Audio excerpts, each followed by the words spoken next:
At 42 years old, David realized something terrifying. The perfect moment he had been waiting for his entire life was never going to come. For years, he told himself the same thing most men do. Just a little longer, just a little more stability, a little more money, a little more certainty. And then he would finally start living. But one quiet night in his car, staring through the windshield at an empty parking lot, David understood something painful. He hadn't been waiting for the right moment. He had been waiting for permission to live. And by the time he understood that, most of his life had already passed. When David was 24, life felt wide open. Dreams came easily back then. Not huge dreams, not fame, not millions of dollars, just something simple. David wanted to open a small coffee shop, a quiet place, warm lights, wooden tables, the smell of fresh coffee every morning, a place where people could slow down for a moment, a place that belonged to him. He would sit for hours sketching ideas in a notebook, the layout, the menu, even the name of the shop. Back then, the future felt like an empty road, and David believed he had plenty of time to start walking. But dreams rarely disappear overnight. They fade slowly, one practical decision at a time. After graduating, David accepted a stable job, the kind of job people respect: good salary, reliable schedule, clear promotions. At first, he told himself it was temporary, just a few years, just enough time to save money. Then he would finally open the coffee shop. But life rarely stays simple. A few years later, he met someone. They fell in love. They got married. Soon there was a mortgage, car payments, bills that arrived every month without fail. Responsibility quietly filled every empty space in his life. The dream didn't disappear. It simply moved further away. Every year, David told himself the same thing. Not yet. Just a little longer. I'll start when things feel safer. But life rarely becomes safer. It simply becomes more complicated. Years passed quietly. One day started to look exactly like the next.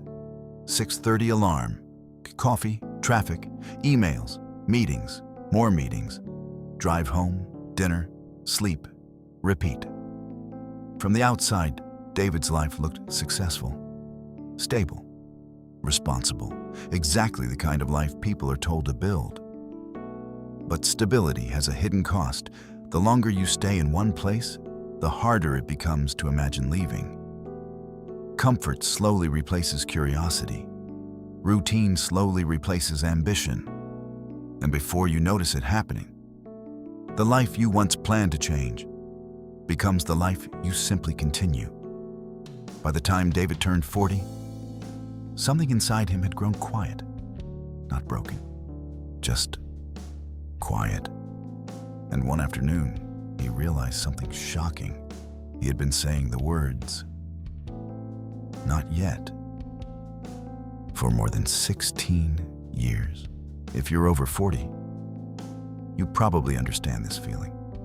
That quiet voice that says, "Not yet." Not yet for the dream, not yet for the risk, not yet for the life you once imagined. If you've ever told yourself that, write "not yet" in the comments. Because sometimes, just admitting it is the first step to changing it. One evening after work, David ran into an old college friend, someone he hadn't seen in almost 20 years. They grabbed a drink and started catching up. At first, the conversation was simple: family, work, life updates. But something about his friend stood out. He didn't seem richer. He didn't seem more successful. But he seemed lighter, more relaxed, more alive. Eventually, David asked the question everyone asks. "So, what are you doing these days?" His friend smiled. "I opened a restaurant." David blinked. "A restaurant? That sounds risky." His friend laughed. "You have no idea. It nearly failed twice. There were moments I thought I'd lose everything." David leaned forward and asked quietly, "Weren't you scared?" His friend didn't hesitate. "Of course I was." Then he said something David would remember for the rest of his life. "I wasn't waiting to feel safe. I was waiting to feel alive." That night, David drove home in silence. No music, no radio. Just the quiet hum of the car moving through empty streets. He parked in his driveway. But instead of getting out, he stayed in the driver's seat, hands resting on the steering wheel, staring at the dark windows of his house.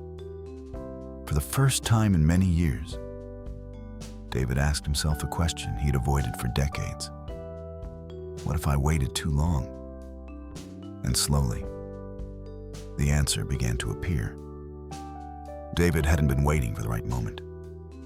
He had been waiting for fear to disappear. But fear never disappears before the first step. Fear fades only after you begin. And suddenly David understood something that most men learn far too late. There is no perfect moment. There is only the moment you finally decide to start. Many people spend their entire lives waiting. Waiting for the perfect opportunity. Waiting for more money. Waiting until life finally feels safe enough to take a risk. But life rarely offers that kind of certainty. And if you keep waiting long enough, you may wake up one day and realize something painful. You didn't run out of time. You simply spent too many years waiting for the right moment to start living. If this story feels familiar, write "not yet" in the comments. Because sometimes the most dangerous lie we believe is this, that we still have plenty of time. And if stories like this make you think differently about life, consider subscribing. Because sometimes one story can change the direction of a life.